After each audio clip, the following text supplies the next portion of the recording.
Hello, welcome to the Los Altos History Museum. I'm Dr. Elizabeth Ward, the Executive Director here, and I always like to begin our programs here at the museum with a land acknowledgement. We are located on the ancestral homelands of the Muwekma Ohlone, and we are grateful for their guidance that they have and their stewardship of our land over thousands of years, and we recognize that they are still here with us today, contributing to our culture and our society. And we're grateful for that. We are also grateful to all of you, to our members and to our supporters. I'm grateful to the staff here at the museum for everything they've done to pull together tonight. It's just so wonderful to see this great turnout. Wonderful. And to everybody on Zoom too, thank you all so much for being here. I also want to make an acknowledgement that we are so happy to have two lawyers with us here tonight. But they're going to be here tonight expressing their personal opinions, and just a little bit of a caveat that this is a nonpartisan platform. We're here just to have an exchange of information. So whatever you hear is the opinion of our presenters and not of the museum. And I am also wanting to let you know that this exhibit is only up until May 8th. So we only have a few more days to see it, and you're going to be You can see some of the people here, but if you're here during our regular hours, we have an unbelievable, wonderful video that shows a bunch of the town, pictures of the town, how it used to be, and people have really enjoyed watching that, seeing the artifacts and getting to know the people in the exhibit. So I do encourage you to come back, and for anyone who likes the sip and see of the wine, in particular, we're going to have a little closing party on Saturday, May 7th from 12:30 to 2, and I think Georgiana's got some like root beer floats in mind or something like that. So if you want to see the exhibit in all its glory, please do come back May 7th. So for tonight's program, we have two special guests, and I appreciate both of you being here this evening. It is a mother-daughter team. Isn't that just so lovely? So let's see if I can get right. Deborah is the managing partner. Okay, and Linda is the founding partner of the Kramer Radin LLP. Right? So their firms practice or concentrate on estate planning, trusts, wills, post-mortem, trust administration, probate, charitable giving, tax planning, and end-of-life planning. That is like heartfelt work that you two have gotten into, right? To deal with those really sensitive questions that come up at the end of life. And I appreciate so much that your time tonight to help us think through that important time in our own lives, and also think about the changes that have been happening in our culture lately to make life longer. Okay, so they've been here in Los Altos for 33 years. Am I reading this correctly? No? The firm, yes. The firm? Us. I have. Yeah, okay. And so I hear already you know some of the people in the audience, and we just love how local this community is, how tight-knit it is, and we appreciate you both being here tonight to help us in this conversation. I'm going to turn it over to our amazing museum educator, Georgiana Shea, and she's going to kick our program off for us. So thank you both so much for being here tonight. Thank you. Thank you. It's wonderful. Few people say, I'm so happy to have two lawyers in the room. So this is I was going to say the same thing. Nobody ever thanks us for arriving. We'll take it. Well, take it where you can get it. That's what I say. Well, welcome. It's so lovely to have you here. I wanted to share a little quick video to start the evening with. One of my favorite videos, a little excerpt from it. So we'll take a quick look at this video. It kind of inspired this evening.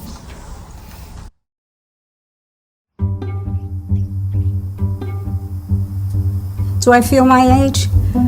Not really. I know I'm old in numbers, but otherwise I feel fine. The thing that bothers me is that my kids are 60 years old. I'm staying young and they're getting old. You look in the mirror and you say, oh my God, what happened to that woman? We're old ladies, let's face it. I said, you're gonna come into my room one day and I'm gonna have a beard like Yasser Arafat. I can't see well, I can't walk well, and I have trouble with my hands. Otherwise, she's perfect. Otherwise, I'm all right. It's a blessing. The older you get, the wiser you become. Are you getting smarter? Day by day.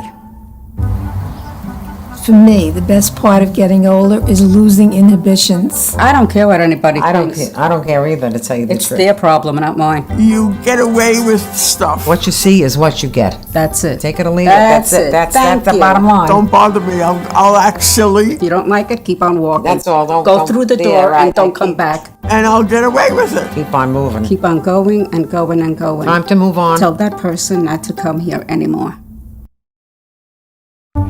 Now my goal is to be happy. You know, I don't have to take care of children. My husband, I've lost him.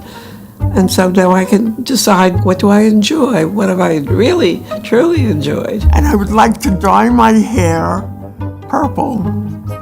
I would think it would be a blast. It's a joyful color and it's a royal color. And I am royalty. There's no need to think that your life ends at 65 or 70. Life is very interesting at 95. Getting old is out. Getting older is better. I think that getting old is pretty good. I really do. It sounds crazy. But thank God for me, I have my full brains. I have my full head. Not of hair, but my full head. Something could flourish. I'm looking for it, really. If I find somebody, I'm not going to let her go. Well, some people think when you're old, that's it, you know, but they're stupid. I mean, they don't know. It's not too bad. Not too bad at all.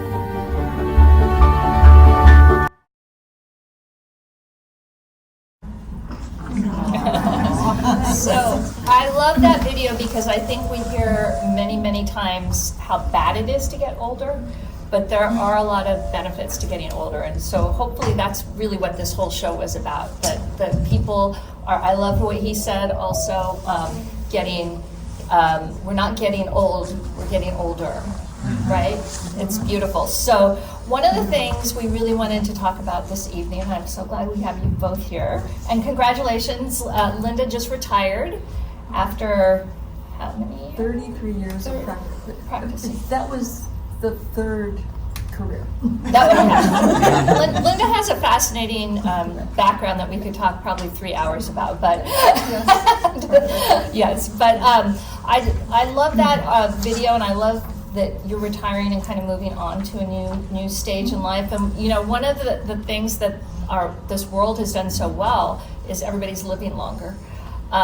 And so I think we need to shift and start thinking about what do we need to plan for as we age. And we've talked about aging in place, community connections, but today is really planning for the long run so that we feel like we're taken care of and our fellow friends, family are taken care of as well. So by 2050, I think 1/6 of the world's population is going to be 65 and older. So yeah, so we need to start planning now. So I looked up, I like statistics. I don't really know why I'm bad at math, but more than 50% of Americans know we should have an estate plan or make some plans. But I looked at, and there are lots of different numbers, but anywhere from 50% to 60% of Americans don't have a will and haven't planned. So I guess my question to you two is, it seems that people understand they should plan, but they don't for some reason. Have you run across that in your in your practice? Can I just say one thing? Every single one of my clients have planned. Yeah. I start with that. They're very smart. Yes.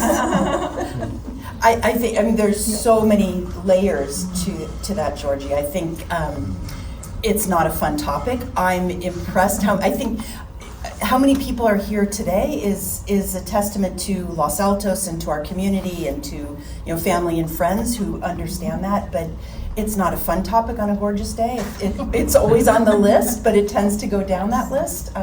That's part of it. I think I always ask, if you figure out the silver bullet that's going to let you live forever and ever and ever, please let us know. We're all going to be very wealthy if you figure that one out.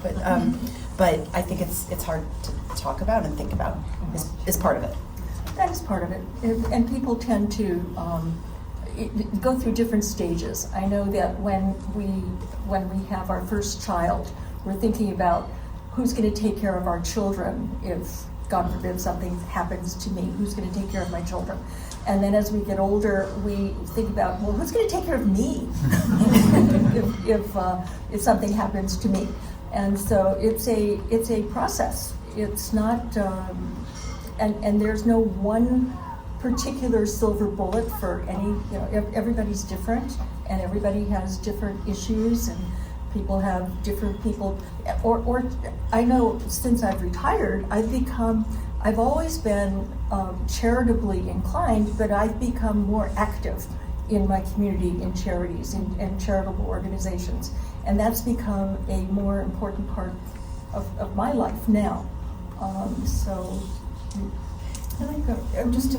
think that we are fortunate that we have so many choices, but it can be a bit overwhelming as well. I think that's part of it, is how to narrow down the really key decisions and distill it. Yeah. It can be difficult. It is. Full disclosure, Deborah's my lawyer, and I put off doing my trust for about a year because it's hard. You face your own mortality. It's a little. But I will say, if anybody hasn't done that or hasn't updated it, I felt so much better, so much lighter. Like, it was very freeing. It was scary, but also these two are like, I asked them, do they take any psychology classes? Because she's like, now I'm going to ask you some difficult questions. Okay. So I think finding somebody who's empathetic is key.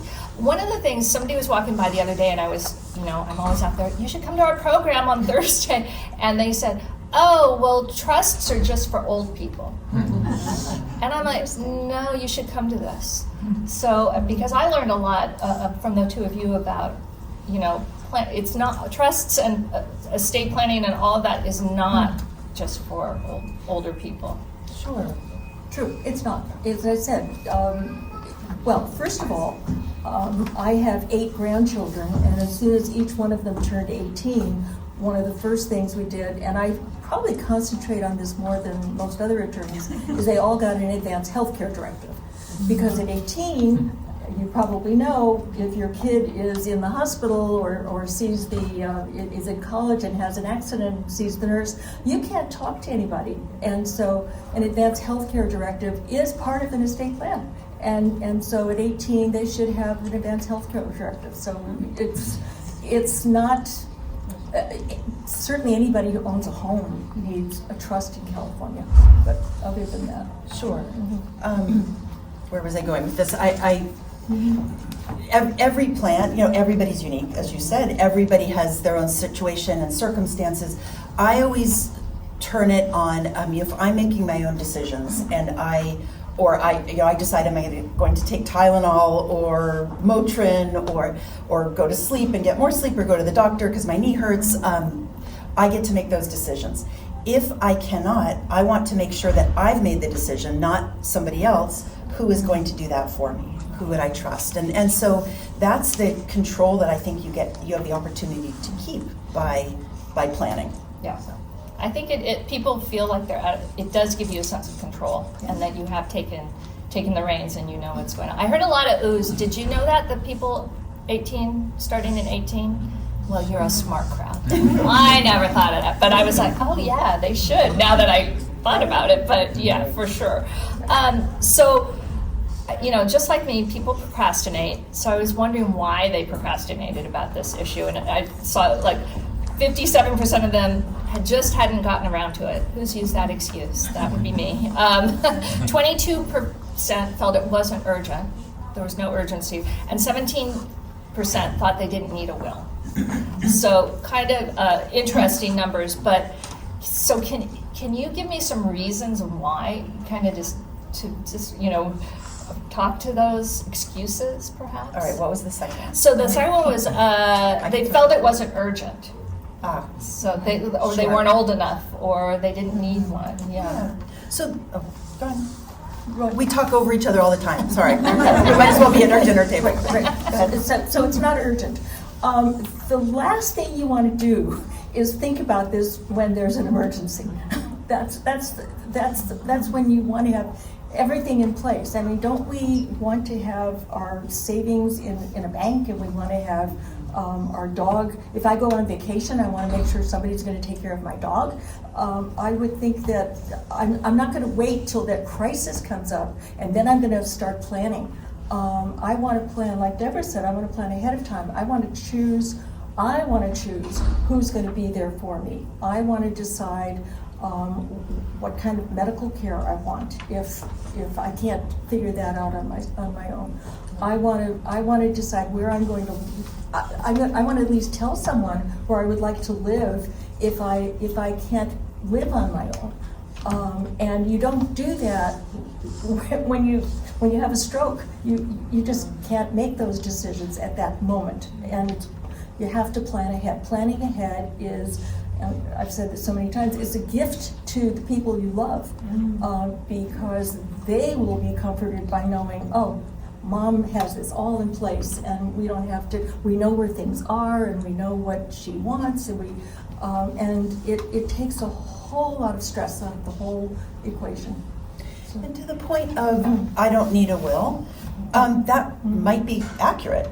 You don't know for sure what, without exploring it a little bit, which is an opportunity for even those who have planned to revisit and just say, okay, does this really reflect my values now? Does it reflect my wishes? Do I have the right people in place? I think one of the lessons in COVID the last couple of years is people are all over the world at this point, and did I pick my son who's decided to be in Bali for 6 months, and maybe he's not the right person to make medical decisions, and I should pick somebody else.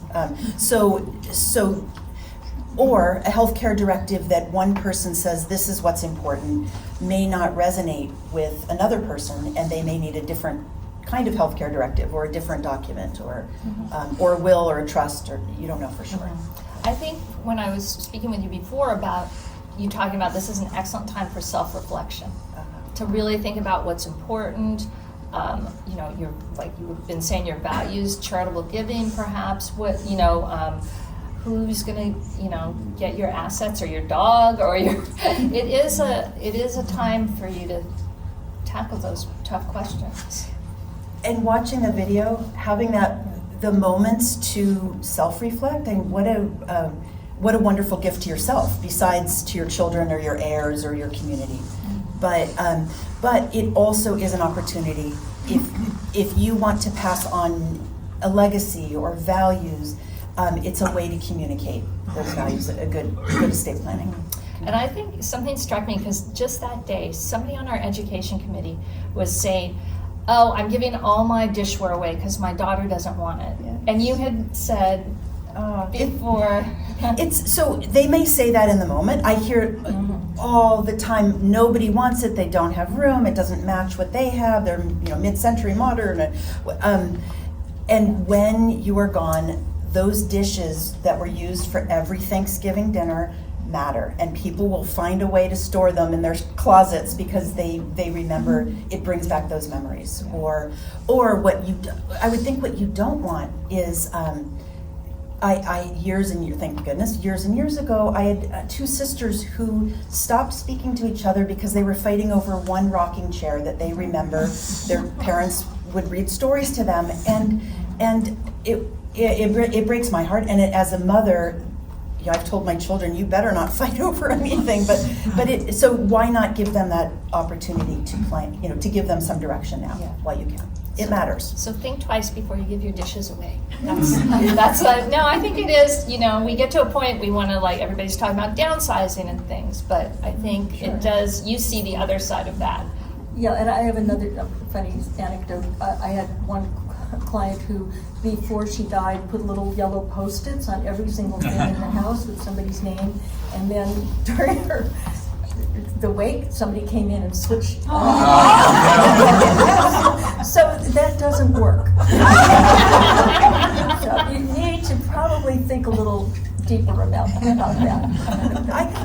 I can also say that because we're talking about personal items, that you might want to leave everything to your 3 children equally, and that's fantastic. But there may be other people in your life that you love and that would love a memory of you.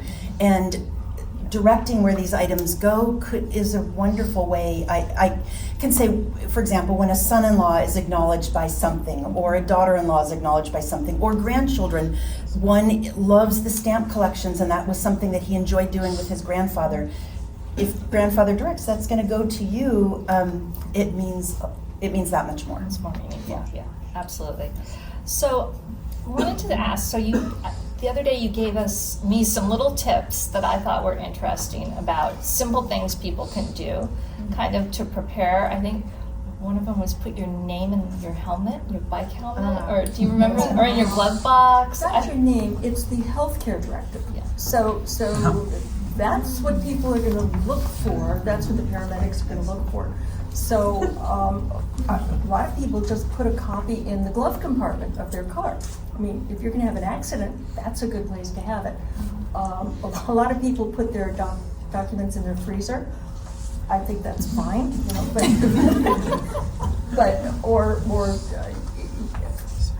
the DNR, do not resuscitate on their front door. I mean, sometimes you're going a little overboard. But I think having, like Deborah said, or somebody actually did put their healthcare directive inside the helmet of their bike helmet. Because that's what I tell my clients to do. Or the emergent, not the whole 8 pages, but contact get a little musty after a while. But yes, the contact information. Yeah. Good planning, I think, is also good communication. And if you want something done or not done, you better make sure those who need to know are found, right, and know what to do. Right. I thought that was a big takeaway, like communicating to the people who you've maybe named in your trust. They need to know that, and people need to be able to get a hold of them. Yes. And I don't know about you, but I don't spend every morning reading the obituaries, so I don't know who's passed away, and so nobody will ever tell us. So you need to tell people who are important to you who to contact, what to do. And I'll just add, since we're talking about communication, is another thing that I find really important is if you have a team, Georgie, and you know who your accountant is, and your financial advisor, and your doctor, and your sister, or whoever it is, but they may not know each other. Yeah, keeping let everybody them know each informed. other. Yeah, I thought that was interesting, and also this came up, but letting people know how to get to your documents, and there's a new the new thing on your iPhone. You can have a legacy. So people, it was a big, I knew somebody, it was a huge issue. Her husband passed away, and she couldn't get on any of his computers, so she didn't have access to anything, and Apple wouldn't let her on. It was, so I think thinking about those, especially technology now. This is where having a community is so helpful, because the technology changes so quickly. And it is terrible, and I can't remember my own passwords, much less my husband's, because he's changing them all the time. So is figuring out, is there a good, safe place to store this information, or the old-fashioned way, have things printed out at least once. But I find every client who comes in, I ask them, what do you do? And if it's good, I can share that information with others. So community helps for this. Yes. Ask questions. Yeah. Of each other. A lot. So as I said before, the entire population of the world is getting older, but I thought this, around 50 million of the 1 billion older adults currently have dementia, and the number of people with dementia is set to triple by 2050. So it's already touched a lot of lives. It's going to be touching more, and I think this is a kind of a two-part answer, but one of it is if people are caring for a parent at this point, right, who is cognitively declining, and also preparing for, perhaps you will at some point, have cognitive issues. So how do we tell somebody, you shouldn't be driving any longer, you shouldn't handle your own finances, and then how can we protect ourselves as we get older? So somebody will tell us. Yeah. No, so she's looking at me. You go first. She wants to know what. So that's really tough. That really and truly is tough. So sometimes there's a progress. Sometimes a person just needs to know that, okay, you know that you're having issues dealing with your financial advisor and dealing with the bank, and maybe you haven't opened your mail for several weeks, and perhaps you need somebody there to help you with that, and then. So maybe it could be a trusted child, it could be a good friend, it could be a cousin or whatever.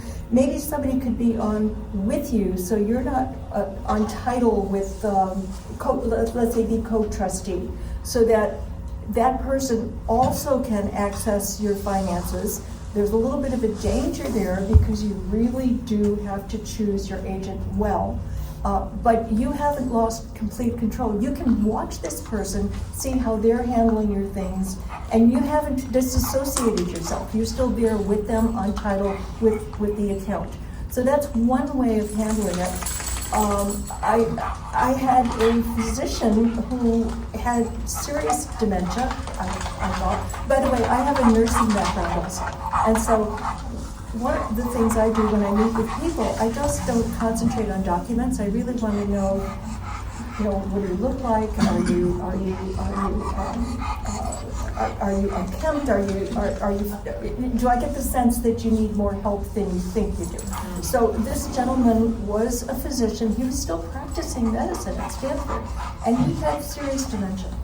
And everyone was embarrassed because he was so good at what he does, and everybody was embarrassed to tell him, think about it's time to retire.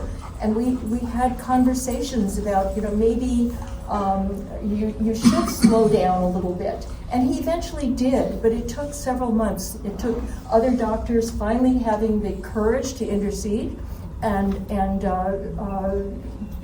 because he absolutely should not have been working as a professional at that point, but none of us know when that's going to happen. And I'm stumbling because it's really, really hard. You just have to try and help people through this point, because I don't want to have to go to court to have him or her removed from whatever it is they're doing. So it's important to have, again, things in place, have a person there that you can trust, maybe in advance of you becoming seriously cognitively impaired. So, Deborah, you have some. I know you have some. Oh yeah, and I'll talk personally about this also. Right. But so in the healthcare directive that we created, we have a form at the end that's not legal, but it's blanks, and it says if I should not be driving anymore, I am asking fill in the blank this person to let me know. And sign it, and who did I give a copy of this request to? And I have found that it doesn't always work, and it's easier said than done, but the thought is that if you've got something, you've already given somebody permission to let you know, it might be an easier conversation. So again, going back to communication, if that's something that people are comfortable doing, it's a gift to the person who's got to bring up this conversation potentially. And it's creating the conversation. That's what's important. It's actually enabling people to have this conversation about this very taboo subject. And it's not taking the keys away, but it's giving somebody the authority to talk to you about it. And there are awful ways to do it so that you can just say, sorry, the car is in the garage, is in the workshop, and it's not. It's still in the workshop, and it's still in the workshop. That's not where you want to go, but there are things to do. They throw the keys away, take the gas out of the car. Yeah, disable it. Spark plugs. But if we have time, because we're here together and you've asked us together, I think it is a conversation, and working together, we talked about all the time, you have to let me know. You're Mom, you're somebody I trust. If I shouldn't be making certain decisions, tell me. And you did the same for me. Again, easier said than done, but it's very personal. Well, one of the reasons I retired when I did is because frankly, I wanted to retire when I was at the peak. I told Deborah, I do not want to be walked out of the office. Although she gave me permission. I did, but I said, I want to go out. It's like being on stage. I think you had a good, you leave them laughing, whatever. But it was very important to me to retire when I knew that I could still do more, but I chose to just stop. And COVID also helped me over that edge, by the way. But yeah. Mm-hmm. Absolutely. I know, I think too, one of the benefits of having a nurturer, my mother suffers from dementia, and me saying, well, you can talk to the lawyer. Like, what she said meant way more than what I said. To having like a third party to diffuse things, and there were times, full disclosure here again, which is probably legal, I would get on the phone and go, yes, Deborah, you said my mom should not drive anymore? I will let her know. Good to know now. Yeah. I know she does. Never She's been like, better. no, she's like, oh, if Deborah said so, then I should probably not do it. So I think having a third party, that's another benefit of, and if they know you slightly too, if they trust you, you're part of the family really, for us and for many people, I'm sure. So yeah, it's true. It is kind of a relief sometimes. I do tell clients, I say, the law says this, and let's just blame the law. It's that is a good default. But I think it is something for us to all think about as we are living much, much older now. So at this time, we have about 15 more minutes left or so. I'd like to open it up at Zoom. If you have any questions on Zoom, you can type them in the chat, or if we have any questions here in the audience, we're happy to take any inquiries you might have. No? Well, I have more questions, so. So you said, but we were talking about how do you tell somebody it is time to retire or it is time to move on, but how do we prepare ourselves for that, hearing that ourselves? Is it, or should we be thinking about it younger and having, like you were saying, having it written down, having it being talked about ahead of time?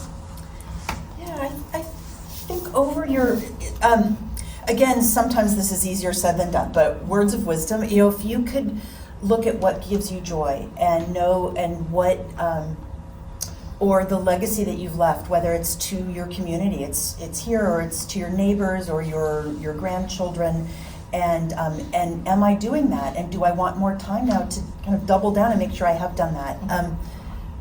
I'm going to pick on my dad because he's out here, but he spent time writing a memoir that started with just notes. I hope this is okay that I'm saying this.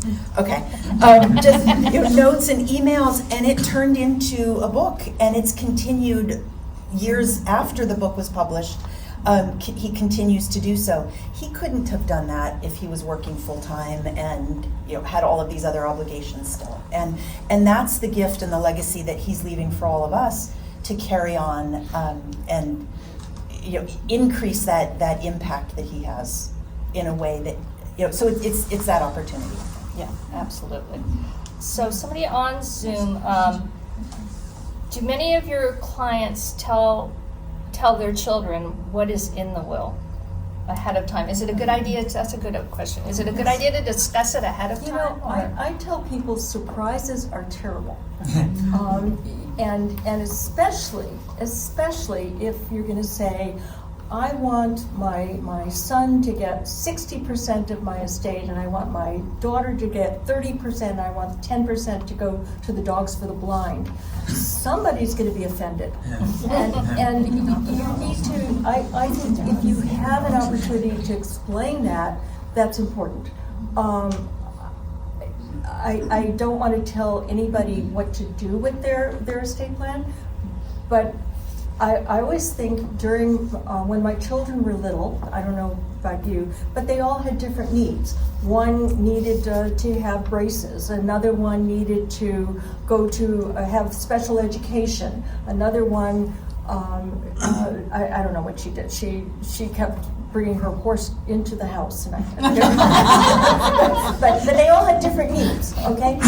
And so we spend different amounts on our children. Some of them needed inserts in their shoes, but when we die, I think we love our children, and maybe not equally, but I think for them to be happy, for them to get along together after we're gone, I think it's important to try and be as equal as possible, because it'll make them happier.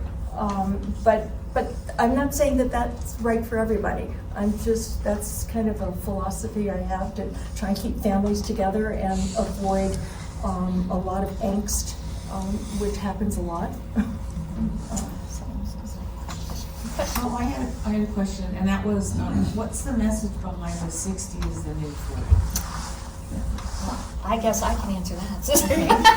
I guess, I don't know. Well, because people are living so much longer and staying in the workplace so much longer, and being vital, like you saw that 95-year-old gentleman in the video who was totally amazing. So for me anyway, the reason I named it that is because it kind of is true. Like, people, to look at a 60-year-old now and look at a 60-year-old 20 or 30 years ago, I mean, people didn't even, not that long ago, people didn't live to be 60 all that often. So it's pretty amazing that our longevity now. Yeah. Go ahead.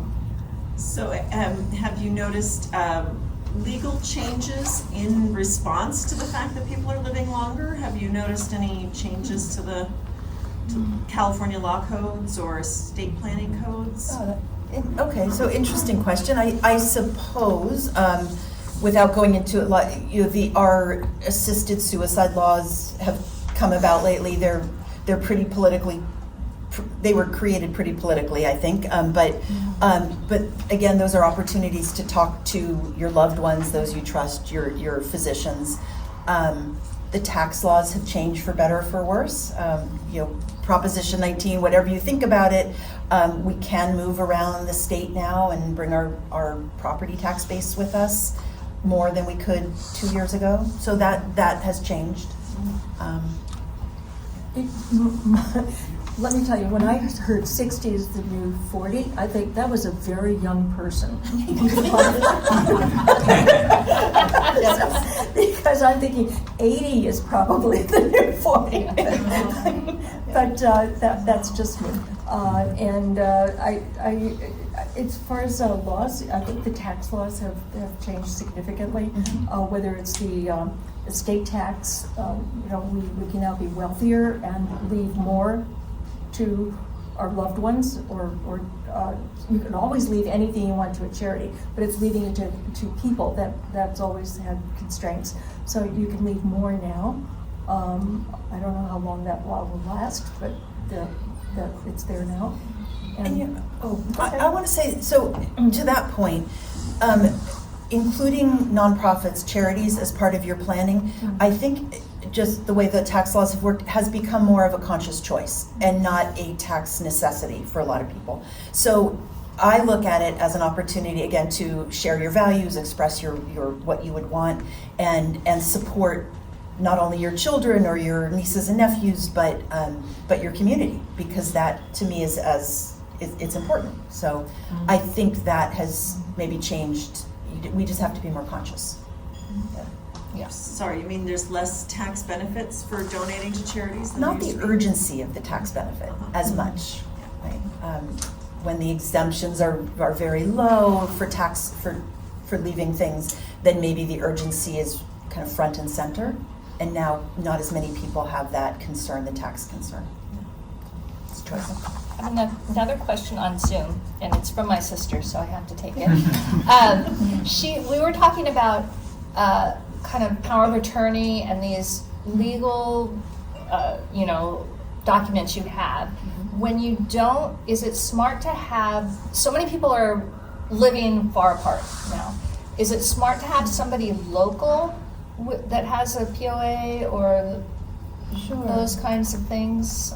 So the way I look at it is, if you had a list of all of the attributes you would want for the people you're appointing, geographic proximity is in that list, and it should be a top. It should be top in that list. However, I feel more important is you're picking somebody who can honor your wishes and who can be your advocate and who would be available. So geography would be great, but it's not necessarily the top, especially these days. Okay. But they have to be in the United States. Really, you don't want to choose a cousin who lives in England. It should be someone in the United States. Keith has a question. I have two questions. One, if you have, for example, your trust documents now, how often do you recommend updating? Yeah, when our clients sign their documents, we say we would like you to check in every 3 to 5 years.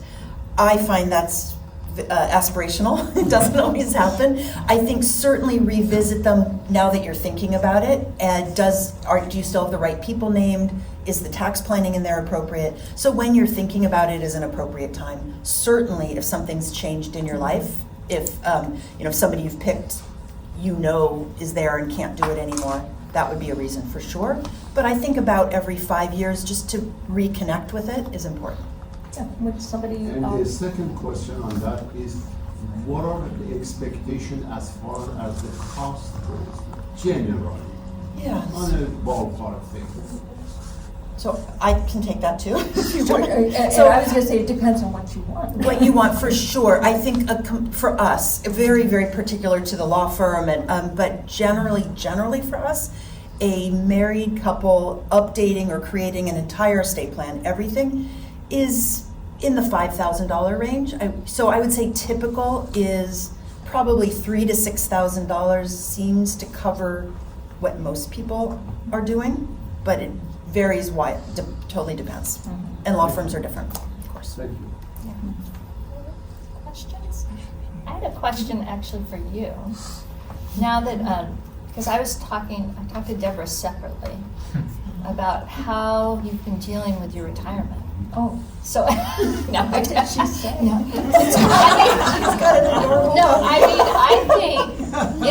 I hear that it's hard the first year that you've been retired. Does it give you a different viewpoint of estate planning and kind of being on the other side now? So that has nothing to do with estate planning, by the way. Yeah. That is really I have worked since I was 12 years old. I've always had a job. And so I'm very focused on doing things and fixing things. I love to fix things. It bothers me so much when somebody says they have an issue and I don't know the solution. And so it took me about a year to finally say, okay, it really is okay for me to read a book and to enjoy that book. And it really is okay that I'm really into my tomato plants right now, and I'm working hard on them. It's a constant battle between me and the squirrels, and I'm winning this year. So it's okay that I want to do that, and it really is okay that I've discovered that I can be on the boards of different charitable organizations, and it's okay to be volunteer, because I'm used to working and earning a living and getting feedback that way, and being a volunteer is a very different place than in earning a living.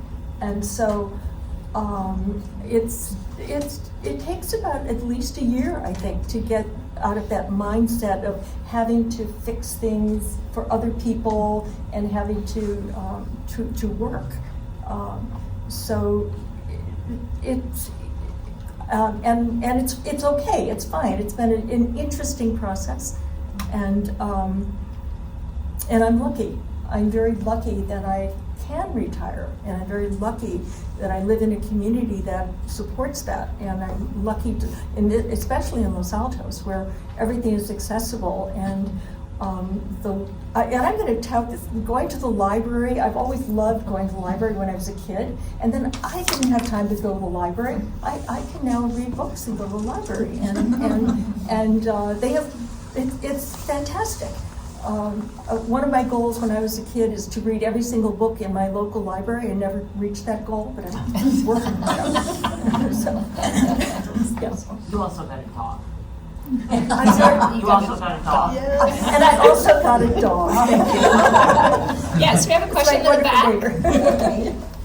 Right behind you, and then we'll get to I don't have a question. I just wanted to thank you, Linda and Deborah, for all of the wonderful information that you gave to all of us. Probably most of us knew about most of these, but we never think about it. So that's great that you're reminding us again to think about all of these things. And Linda, thank you for saying that you retired in the peak of your mind, career, youth, and everything.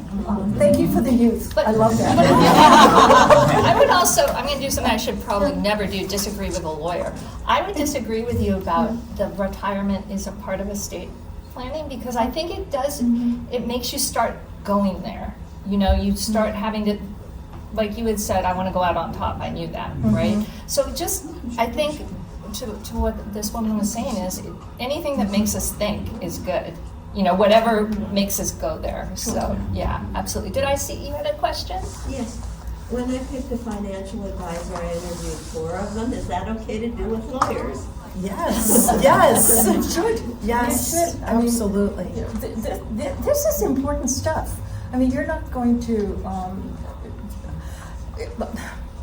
you don't go to the same, you go to a hairdresser because they do a good job, right? And the first one you go to might not have, done what you wanted. And so, yes, you should spend as much time in searching for a lawyer as you do for a manicurist or a hairdresser.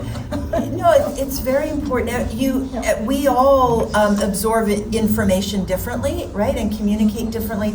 I'm a very visual person, so as I'm going through the estate planning process, I'm describing teacups and saucers and brick walls, and for me, then I can visualize it going forward, and that's how I teach, because that's how I learn. Others are very different, and some people want their attorney has to be a very senior gentleman who wears a suit every day, and that you're not going to want to work with me. If that's yes, very important. Excellent. Well, I do. I think. Oh yeah. It's so I was to the comment back, going to the comment about Los Altos and this community, and I don't know, Georgiana, I don't know if you had a statistic on that in terms of just the local population here in Los Altos, and how much has your practice grown? One of the reasons we wanted to do this exhibition is the extent to which Los Altos is an age-friendly city, and this is like a very important demographic for this community, and I think it's a little bit unusual in the Bay Area in particular that we have this very stable and aging population aging in place. And I don't know if we had the specific statistics on that, but have you noticed in your own practice, like, is your client base growing? I guess that's what I would ask. Well, so for me, I find that the joy of Los Altos is we don't know who's going to walk in the door. It could be somebody who really, who hasn't planned and it's really time, or it's somebody who walks in sweats, and turns out they just closed on their 5th round of funding of their startup, and they need to plan as well, or they're a 21-year-old who started his own business and really should be, or whatever it is, or off to college. So it's not so much the aging as Los Altos is, for me, incredibly diverse and exciting in that way. And so. And I want to add that I had the joy and the privilege of having generations. I would have mom and dad, and I would have their children, and then their grandchildren, and then they were the grandparents after them. And so, and I know that Los Altos is one of those communities where the kids seem to want to come back. I just went to 2 homes just a few blocks away from me, And they're your age, but they grew up in Los Altos and they want to come back. And I think that's great. We have this, certainly we have this diversity in Los Altos, which is so exciting. And we also have different generations. And so we are truly fortunate to have this little, my children went to the pet parade and they would pull their wagons with their pet snakes and their, hamsters or whatever. And then my grandchildren did that. And there's a joy in this community that we are so privileged to have. Well, I want to thank you both. It was so lovely to have you here. I know they've given me a lot to think about, and we hope that just has opened a conversation for you. And I want to thank talk about our fabulous teen docents. How old do you feel today, teen docents? How old do you feel? Great. You feel good? Okay. All right. So I want to thank them and say, we're not getting old. We're just all getting older, for sure. So thank you very much for being here. Thank you All for right. having us. Thank you, everybody.